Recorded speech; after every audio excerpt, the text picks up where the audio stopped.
Basically, the blog I wrote was called The Color of Brands in 2021. And the subhead is racism really a thing of the past in today's marketing landscape? And it's like, obviously it's not. Of course, it's, there's this seismic shift that has happened. And that's what happens with anything, right? 2 step forwards, 1 step back. And I'm feeling the 1 step back. That's what I'm feeling. Yeah, because I think you want to hear more about what companies are actually doing. So when I'm just looking up this example right now still of Aunt Jemima, they're owned by PepsiCo. And they say PepsiCo said Pearl Milling Company will announce an annual $1 million commitment to empower and uplift Black girls and women in the coming weeks. This investment is in addition to PepsiCo's $400 million 5-year commitment to advance and uplift the Black community. Pearl Milling is inviting the public to visit its website and nominate nonprofit organizations for an opportunity to receive grants to further that mission. They say the commitment we're making is a reflection of our broader PepsiCo values of diversity and inclusion and support of the Black community. So it'd be it's interesting to kind of watch and see, what other kind of real, what I want to know what they're doing to uplift Black girls and women in the coming weeks, all of those things that say, the news story might be the name, but where's the proof in the pudding that PepsiCo is committing to this? So they say that they are, and I'm interested to follow along. Yeah, and I just, to that statement, I say insert brand name here. That's the mistake. That's where I would call out the brand, right? From a strategic, where are you in society? What are you trying to do? They're talking about how they're helping the problem, but they're not acknowledging how core they were to a problem. Would you agree? In the example of Aunt Jemima, yes. When they say that there's been decades, this has been they've probably talked about this issue, or people have been talking about this issue for decades, and this is just something that they happen to be doing now, which just poses the question, could you not have made change earlier? It's, Or at least, exactly. Could you not have thought about change? Could you not have made efforts in change? Because if you had, clearly the news about you would not be about your changing your brand name. It should just be a sort of, when you and I are challenged with coming up with communication plans and content plans and strategies, launching the brand would be held off until there's so much that has happened, right? We have not stopped, and I just don't feel that. It's we'll let you know it's changing, and then quick, we got to get something out there. Mm-hmm. And they literally slapped a new logo on, it just, from my design standpoint, it's don't you think you need to reinvent your brand, not slap another name?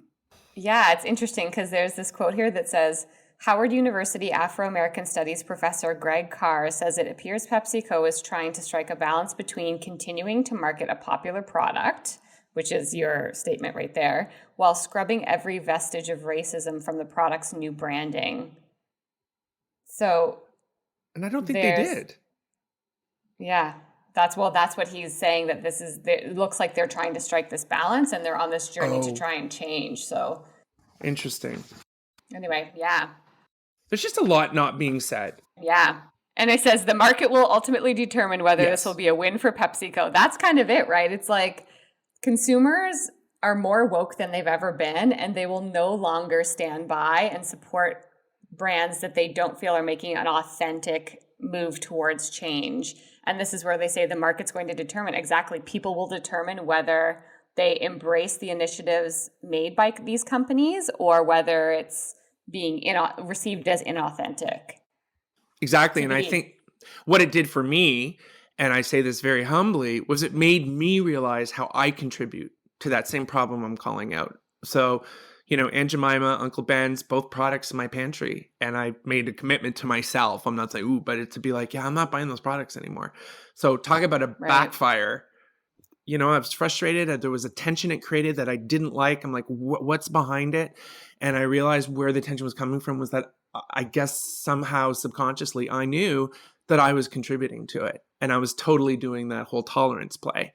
You know what I mean? So it was I kind of got to the bottom of that, and to say, well, is it right for me to, as I struggled with it. And it's Yeah, because the biggest thing I'm sharing is that I learned that I contribute to it. So no longer do I stand on the other end of the spectrum and fault those who do it. Is I stop and I look and say, okay, well, as a consumer, I've turned a blind eye. Like you said, I'm more woke than ever. I love that word, by the way. I think that's the thing too. Like, I think it was in 2017 or 2018 where Marks and Spencer in the UK was roasted. Do you remember this? For launching a BLT sandwich that was LGBT. So they put guacamole on a BLT and then painted the packaging rainbow, and basically Oh my the God. one article I was reading said they added gay guacamole to a BLT.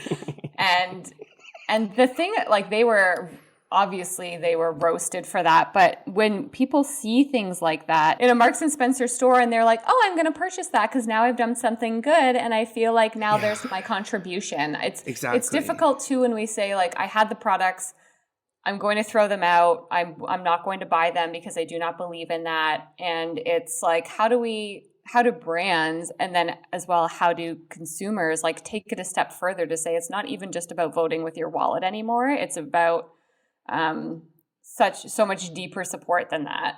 Yeah. But what does that look like?